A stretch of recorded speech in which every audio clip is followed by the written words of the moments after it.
Well, thanks for joining us today, everyone listening in. Today on the Unpacked podcast, I've got Tiani and Tim Greenwood with me. Welcome, guys. Thanks for having us. Yeah, thanks. Great to have you guys here. Tim and Tiani are our youth pastors here at Discovery, and they're here today. We're going to be unpacking Tiani's message from Sunday, which was a fantastic word that you brought with us to us, Tiani, called A New Wardrobe. Yeah. And this is part of our Full House series that we're in at the moment, where we're looking at the invitations of God to see our relationships across every level and layer of life really thrive and flourish. Yeah.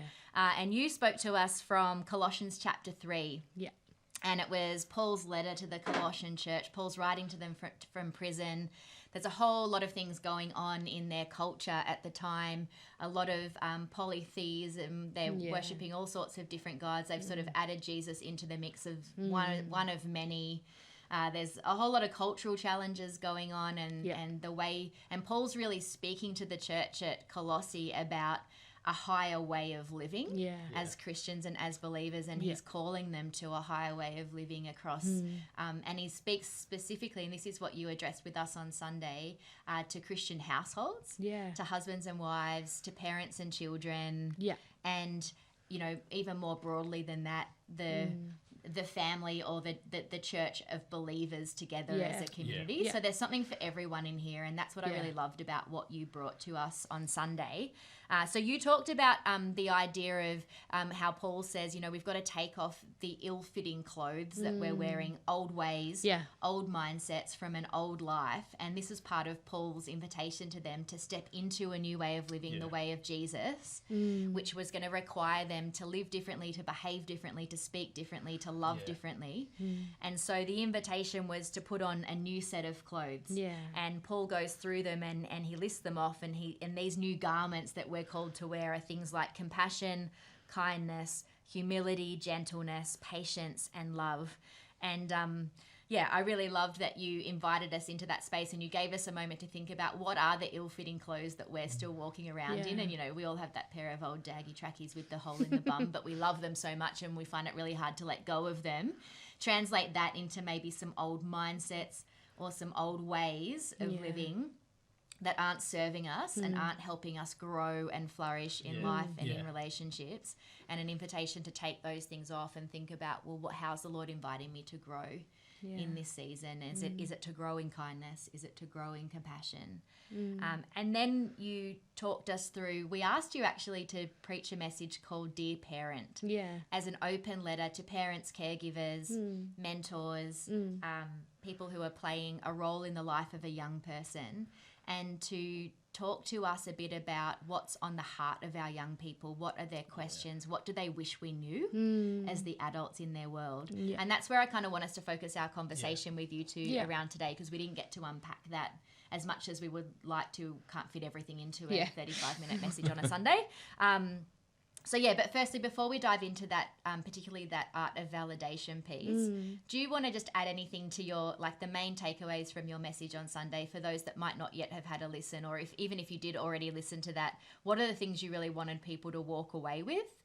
Or have I missed anything in that summary that you want to add? No, I think it was all about, if we are Christian, as we are called to be Christians, as we are called to be, to a new way of living and a new way of loving, I think there is some things that are to change about us. And so, what are those things? What are those new clothes that God wants us, and new ways that he would be wanting us to operate in, not just for us and for maybe for the closest relationship, but like for people that interact with us every single day, to experience of us, and then even the encouragement at the end I shared about what that might mean for future generations and our legacy and what we pass down, and like what kind of story do we want to be sharing, and what part of God's bigger story are we going to be passing down to the generations. But I think the main part of that instructions for the Christian household I loved is around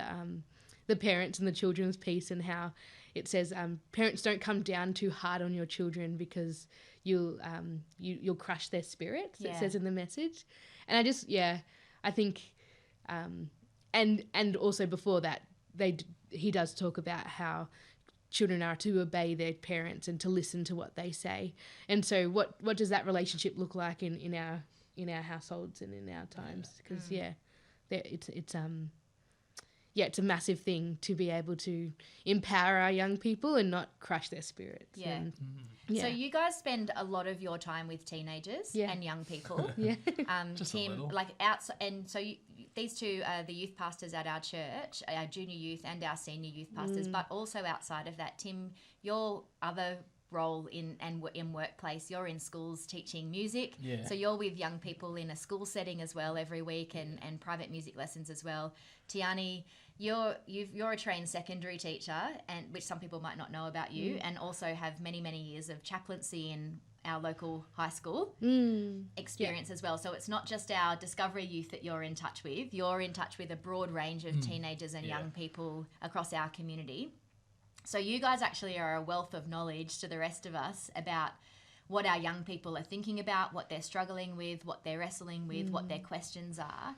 And so you spent some time asking our teenagers, what is it that, if you could say anything to your parents, or if they could know something about your journey and your experience. And you shared a bit about that on Sunday, but I'd love to hear from both of you. What are those things that you think are top of the pops for our young people today, that they're really, what are the conversations that you're having over and over again? Let us into that world a little bit. Yeah. I think with a lot of young people, they want to be known. Well, they want to feel safe. I think that's a huge part of anything that they're doing, that they can come to you and talk to you, but feel safe in that. Yeah. Safety is a huge one, because I feel like in everything that they're doing these days, from social media to everything else, they're getting judged. So that safety piece is a huge one for kids. It's like the underlying thing that they're actually asking underneath everything else is, am I safe? Am I going to be loved? Do I belong with you? Like it's the underlying piece of what they're asking, or what they're screaming out for, maybe. The being seen and noticed. But yeah, I think they're obviously so young, and they're still forming a lot of who they are and a lot of their identity. And so that, I think they are screaming out for people who are secure and who can just really speak into that stability and the steadfastness of that consistency. Yeah, definitely. Yeah. So you spoke about on Sunday how these attributes that Paul called out, compassion, kindness, humility, gentleness, patience, and love, now that they sound like really nice words, right? They're nice words, they're nice sentiments.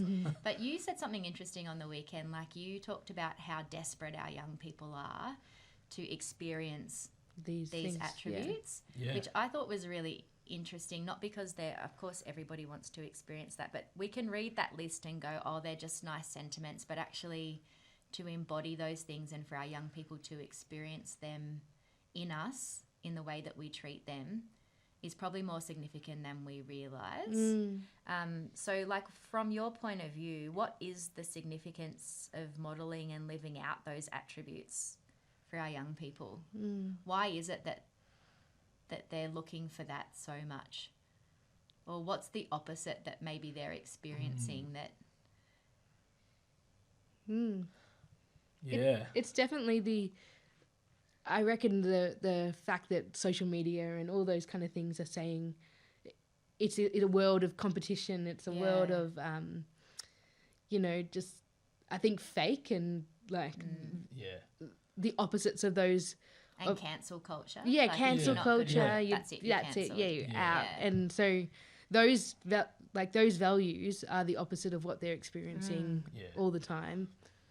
So it's really choosing an opposite spirit to what the world, and I guess that's what Paul was speaking into, right? That's right. That culture of the time. Yeah, this was an opposite spirit and a countercultural way to treat one another. Yeah. And you drew that out on the weekend, talking about like the role of children in society was as low as slaves, and in some cases even as animals. Yeah. And yet Paul's saying, no, reverse it. Yeah. It's an upside down, and this is what we know about the kingdom of God, right? Yeah, Like it's an that's right. upside down kingdom. Yeah. And so everything you thought, like everything the world that the world wants to celebrate, it's almost like turn it inside out and upside down, Yeah, and the yeah. first will be last and the last will be first kind of idea. Mm. Yeah. And so you introduced us to the idea of, or the art of, it's not an idea, Yeah. it's a practice, Yeah. the practice of validation, Yeah. and why that's so important for our young people today. And so I want us to drill down on that. So maybe you guys could share, now that we know some of those things that our young people and our teenagers want the adults in their world to know. Why is, and I guess maybe like as a parent, I was thinking about this during the week, and I'm going to go a bit out of order here, but I was thinking, what would you say to parents and grandparents who perhaps grew up in a different generation where either children were seen and not heard, or it just wasn't a cultural thing wasn't modeled to them how to be in touch with or expressive with their own emotions and feelings? When that hasn't been modeled, how do we learn to relate to our own children and the young people in our world in a different way to validate their feelings? Like, even as I think about my own childhood and my parents' generation, post-war babies, emotions and expressing emotions wasn't a high thing for them. And so it took me a long time to learn how to do that myself. And it was very much a culture of, you'll be right. Yeah. Like, just take a deep breath and let's move on. Yeah. Yeah. So there was Yeah. no room for unpacking experiences and because they just didn't know how to help. They didn't know how to do it themselves. Yeah. Yeah. So to, like walk us through why, firstly, the why. Why is validation so important for, and not just for our young people, but in all of our relationships? And then we'll move to the how do we do it. Yeah, sure. So give us the why. Yeah. I think because it is definitely the fact that it has moved so much from children are not only seen to be heard. Yeah. That idea, I think what the old ways how they have not served us, and maybe what would be for what practices and what things actually will help the new generation to work and to be seen and to be noticed. Like, I think there is some shifts that we need to have done, and to be able to shift some of those generational things requires new practices and new things, and so new ways of doing parenting and new ways. And doesn't mean that some of the solid foundations have to change. Yeah. Like, I think there is still resilience. Like, resilience is a huge piece for our young people still. Yeah. I don't think that is not a valid thing for parenting, but it's still a practice that can build those things.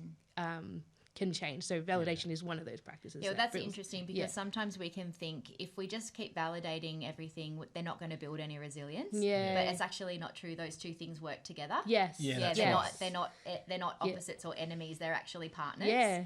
And actually when we learn how to validate the experience of our young people, it helps them to build resilience. Yes. That's right. Not the opposite. Totally. It doesn't cushion them from having to work through hard things or go on the journey. It doesn't create soft adults. It will create actually resilient young adults that will be able to manage their feelings and understand where they're coming from, and even give them the empowerment to do it themselves rather than just suppressing everything or things like that. Well, I think it's like an evolutionary thing too. Like, it's not just we're going to keep the same way, do the same thing always. We've got to build upon what we've learnt and keep moving. I think that's a huge thing in this. We're not just doing the same things as what we were taught. We've got to keep moving, learn from what we've done, and add new things on top of that to keep that development going. And you see it in your teaching, right, Tim? Yeah. Well, it's like when I take generally a brand new student, and I'll teach them the way I teach, and parents 9 times out of 10 will be like, oh, you don't teach them this way. Why don't you teach them like this? And so my follow-up question is, did you used to learn guitar and do you still play?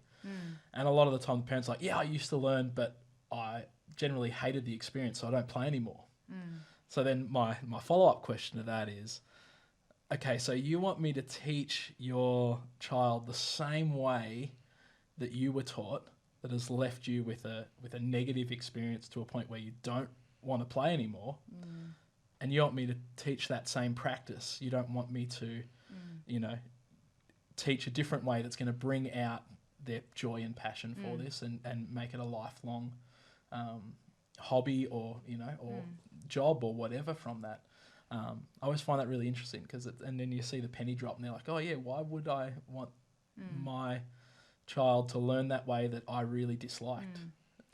Well, and I think, change and things that are different are just hard for Yeah. us So generally, hard. right? Yeah. And I'm in this conversation today partly as a pastor, but also as a parent of two teenagers, and I haven't parented teenagers before, so I don't know what I'm doing, and I'm learning every day on the road, and I'm looking at other people who are a bit further ahead from me. But the scary thing about it is, as a parent, you feel so responsible. You feel the weight of responsibility Totally. to guide and shepherd and lead your children, and the challenge is wanting to control the outcome of everything for them. And I'm learning this as the kids are getting older and they're moving towards independence. Yes. And I'm having to release them to. It's so funny, we've prayed all of their lives, and we've intentionally parented to raise independent young people. And now that they're becoming independent young people, there's, to be honest, like full disclosure, there's a part of me that's like, I don't want you to be so independent. I want you to still need me, and I still want to have all this control over your life and your decisions and your experiences. Totally. But that's part of the journey of trusting the Lord with your kids and remembering that we're stewards, that they belong to Him before they belong to us. And so we're on the journey of growing. Totally. Yeah. And so even with this validation piece and learning how to do that, if we can learn how to identify with them and to see them in their experience, it's not relinquishing control as a parent over what you're wanting them to do. It actually strengthens the bond between you and builds trust, is what I'm learning. Yes. That when even if I don't agree with their big feelings, because they have a lot of big feelings a lot of the time, and even if I don't agree with their experience or the way they're processing it, to validate them in it is like a bridge that brings us closer together, that at least and I'm building trust with them and the communication lines are open, rather than them having that experience of, I'm not even going to talk to you about it because you won't understand anyway. Yeah. And I think that's one of the real keys that you guys are trying to get at here, is why this practice is so important and how to build it into your parenting, because it actually brings you closer and strengthens your connection. And it means, my prayer is that my kids will feel like they can talk to me about anything. But that's not going to happen without me creating that environment or cultivating that environment. And validation is one tool. One Tool that can help create that environment of openness and communication Totally. Well, in a family. I think the big thing is, and you would feel this more as a parent, almost letting them fail, even though you know what's going to happen. They need to sometimes walk that journey, and it's not us always solving the answer or giving the answer, as I think many of us probably prefer to do. It's like, hey, this is what's going to happen, but it's modeling those values from before. They're not weak values. They seem, like you said, they seem really nice and that at the start. They're not weak. It's probably harder in everything to model those values into every situation. Yeah. So let's talk about the how. Yeah. How do we build, or how do we cultivate environments of validation in our households, but even in our relationships with our friends? I feel like this is actually like a really helpful communication tool for any relationship, not just for families. But walk us through how we actually do this well. Okay. Or are there, some things to say, some things not to say? Yeah. When my child comes to me and says, whatever they're going to say, what's some things that you might be able to say? I think some things you can say is like, I can see how you would feel that way, or that must be really hard. Just statements that don't require anything of them. Like, it's just they're empathetic statements that allow the kids to actually feel that way for a moment, and just acknowledge that you've seen that and that you've heard that. Even saying it back to them of, if you are curious or are wanting to know more, like, what I've heard is this, and this. Is that, like, even being, I'm here for you, or that sounds really frustrating, or like, that's really hard. Like, they're just really great statements to say back to someone when someone is saying something really vulnerable. Or resisting the temptation to go straight to wanting to fix, which as parents, like, it's just inbuilt in you to want to fix things when things are going bad for your children, because you want to protect them. That's really good. But to just take a minute before you go into that mode to go, thanks for sharing that with me. I'm really glad that you told me that. That must have been really hard for you. Or, that sounds really frustrating. I'm sorry that happened to you today. And just creating some space and some time for them to have the feelings. Yeah. And another really good one is, like, avoiding the blame, like the blame story, like putting the blame on external things or on the person, or just trying to, like, making not just a problem solve, but making a reason why they might be feeling that way, because it might not be the reason why they're doing. Like, don't try and attach a reason to it for them. Yeah. That's really good.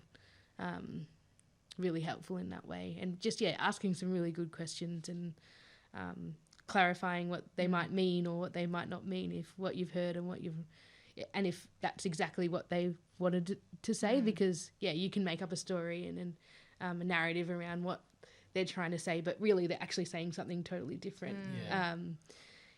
And trying to get to the heart behind what they're saying, and just asking some really good, curious questions without judgment, or placing shame in it. Because people who do feel validated, they can manage their emotions well. They can regulate their emotions. Like actually, research says that people can actually validate.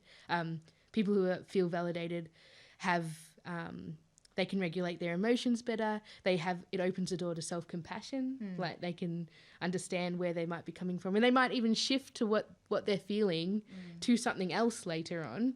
But at least they've got the ability to not to suppress and to go, okay, I allow room for that feeling, and then I'm going to move to another feeling.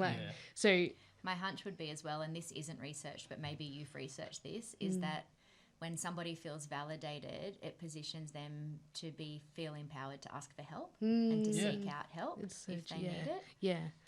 Whereas if they don't feel validated, they are probably less likely to reach out for help, because they don't know if their experience will be validated or seen. That's right. Yeah. So we've talked about some statements, but one thing I wanted us to unpack, because this is a great communication tool, but it's also biblical. Yeah. The practice of validation pops up in Scripture, and actually Jesus modelled this so beautifully. So many times. And just before this podcast, we were talking to you about the woman at the well, and you guys were reflecting how in the Gospels and in all of those stories that we read, often Jesus did it with actions. More than words. Yeah, that's right. Yeah, so talk us through some of the examples you guys have seen in Scripture where Jesus has modelled that kind of validation of people. Yeah. Because that biblical framework can be really helpful for us as well, not just in what we say to other people, but how we be. Yeah. Yeah. Well, you look at the culture of Jesus' time. You look at the people that he hung out with. He healed the blind, he healed the sick. They were people that were cast out from society. They were people that were, you're not like us, get away, essentially. And, he sat with them and was like, no, like, I want to listen to you. I want, I'm going to validate you. And you're a human. I'm going to have dinner at your house tonight. Like, yeah. You're loved, Yeah. You're a part of a family. You're a part of something big. You're not alone. You're not worthless. I think that's a huge part of Jesus' ministry. Yeah. Again, you're not worthless. You are valuable. Yeah. I see you. I Wow. hear you. You know. Yeah. Yeah, and you don't really see like the unpacking of all of those stories and how the conversations went, but his actions spoke louder than words in those times, and how he validated their existence and their humanity, and just that was really cool. The woman in the well is a huge, beautiful story of like Jesus just coming to have a conversation with a woman, and he asked some really beautiful questions of this woman, and she's got a lot of different experiences going on, but she goes back and to her village and says, come see the person that has told me everything that I ever did or that I've ever known. And so just the fact that he saw her and that he validated her in her experiences and in what she was doing, I think is a beautiful story of again, Jesus just going out of his way to do that. Which is awesome. Another, like, you see it through the Psalms, right? You see it through any prophetic book. Just people just pouring out their heart and what they're going through, and I don't think, and that is part of our living Bible now. So I think just being able to share and to be the depths of despair and being able to do that is so important, and to be able to share that. Well, you're right, and I'm thinking about some of those psalms. Like I love David and his honesty, and so many of his psalms are like, "Why is my soul so downcast within me?" Yeah. I've been weeping all through the night, or I've been on my bed, and crying out all through the night. And then he'll say something like, "And the Lord heard my cry." Yeah. Or the Lord will respond sometimes in different passages of Scripture. Yeah. Maybe the Lord will, through the prophets, the Lord will respond to his people and say, "I've heard the cry of my people. Yeah, wow. I've heard their prayers." Yeah. And so this modeling of, we are seen and known by God. Yeah. God sees and knows us. And so how do we embody that and language that for the other people around us in our world? Talk to us about Job's experience. Yeah, Job is so crazy. He goes through some really horrific things in his world, and you can read it in the book of Job. But it just he loses pretty much everything. He loses his children, his wife, everything, and his livelihood, and yet his friends come and sit with him for 7 days in silence, and it's just a beautiful picture of his friends coming and just letting him grieve in those moments, and it's a beautiful story of that. But then they do start talking. They do finally speak, and they say it's all his fault because he has sinned and he deserves what he's got. And then they basically berate him down, and it's like pages after pages if you read it in the book of Job, of them just giving him advice and all this kind of stuff. But my favorite part of the book of Job is when, after all these pages and pages, God finally speaks through the whirlwind, and he asks Job's friends to, "Who are you to talk?" Yeah. Which is to talk, basically saying, "Shut up." Yeah. Be quiet.